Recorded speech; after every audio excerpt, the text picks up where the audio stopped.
Hi friends and fellow GoPro users. Today I was diving the sunken US warship USS Liberty in North Bali. When you are diving, you want to make sure to choose the correct settings before you are underneath the surface, since you're unable to change them once you are underwater. In this video I'll share with you the best settings for underwater use that apply for the GoPro Hero 6, 7 and 8 Black Edition. Best in that case means also flexible, since you might have bright conditions close to the surface and lower light conditions once you get deeper.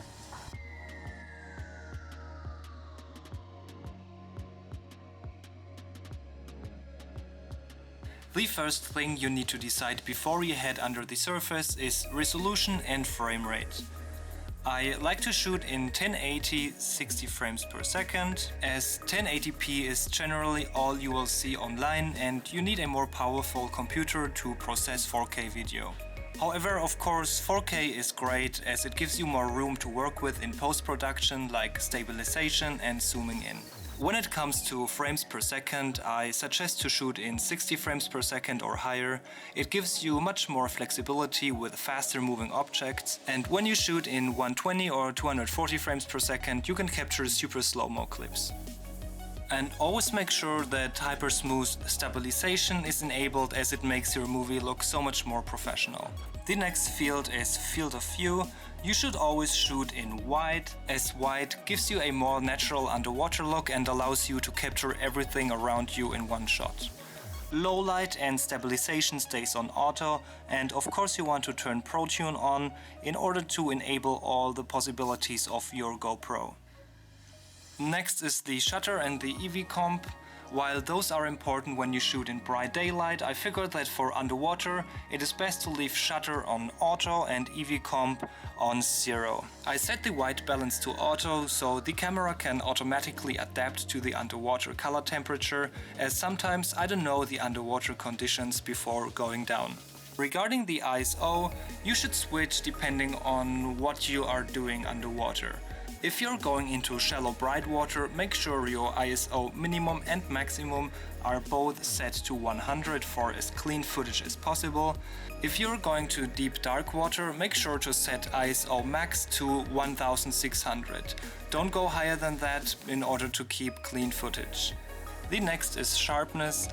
I set it to low as it takes out the digital sharpening that you get out of the GoPro footage. And then the color, I don't film on a flat color profile since I like the GoPro color and it saves me some time in post-processing. And that about does it for my favorite underwater settings. Hope these tips are useful for your next underwater adventure. Give these settings a try, and if you like them, drop a comment down below. So to end this video, I want to give you some thoughts on where I think this channel is currently heading to. As you know, this channel was supposed to deliver content around the topic: in what way does a long-term travel impact a person, in that case me as a person.